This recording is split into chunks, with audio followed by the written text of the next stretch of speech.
I love wine. Perhaps you do too. Did you know that there's a huge area outside of San Francisco that loves wine? It's called Napa Valley, and there are half a thousand wineries there. One of them is named after Robert Mondavi, and the last time I was there, I might have accidentally set a world record. Wait, what? No, you heard correctly. I think I accidentally set a world record at Robert Mondavi Winery last year. I drove almost 2 laps around the front entrance, and I have video evidence to prove it.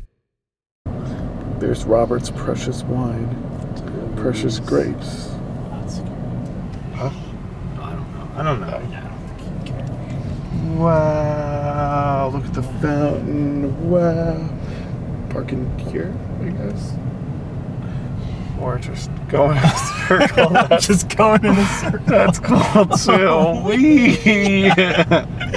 Oh going God. here.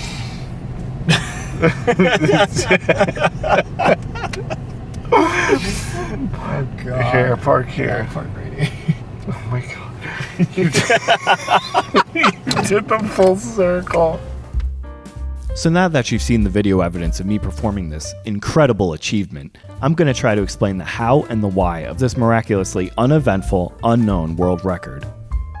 This was my first time ever at Napa Valley, so of course more than anything, I wanted to see the world-famous Robert Mondavi vineyard in person. And naturally, parking was the furthest thing from my mind that afternoon. So when we arrived and pulled past the opulent stucco entrance, I immediately was greeted by a roulette of options. I panicked. Is this visitor parking? Is this visitor parking?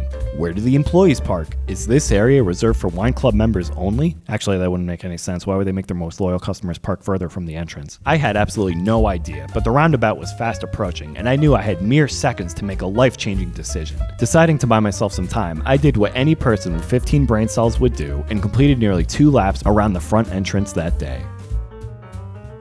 Now, at this point, you might be thinking to yourself, this is the biggest bunch of bullshit I've ever seen, or this isn't really any record-worthy material, but let me try to explain my logic before you jump to any solid conclusions. This is an overhead view of the Robert Mondavi Winery, and this is an overhead view of the Robert Mondavi Winery parking lot. Here is the roundabout where I performed the world record in question. Now that you're somewhat oriented, I will now draw the exact path I drove that day. I came off the highway and ignored these parking lots here, completely not knowing that they were actually part of one giant parking lot. It was right about here where I freaked out and wondered, oh God, where do I park? But alas, I continued on in and started to make my way around the roundabout. Nope, I said, passing my first option. I said, passing my only other option.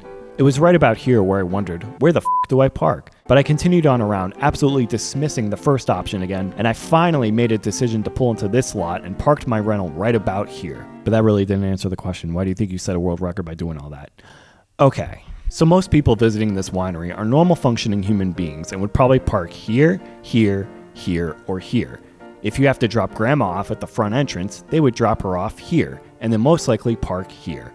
Tour buses would most likely drive down, drop their guests off here, and then either leave the property or park way up here to be considerate to everyone with cars. Out of those scenarios, nobody still would have completed a lap in 3/4 out of necessity because, again, most people wouldn't be this much of an idiot to do such a thing.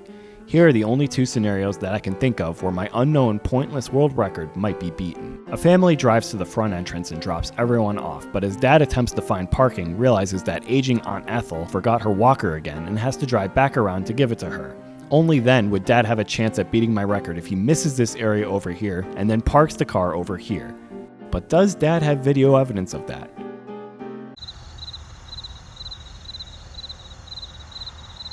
Probably not, so that theory's out the window. The only other time I could see my record being beaten would be if there was a running club that ran around the roundabout multiple times for charity. But that looks like it doesn't exist either, plus it wouldn't count anyway since they didn't drive around it. So that's why I'm currently still holding the world record crown of driving almost 2 laps around the roundabout at the Robert Mondavi Winery.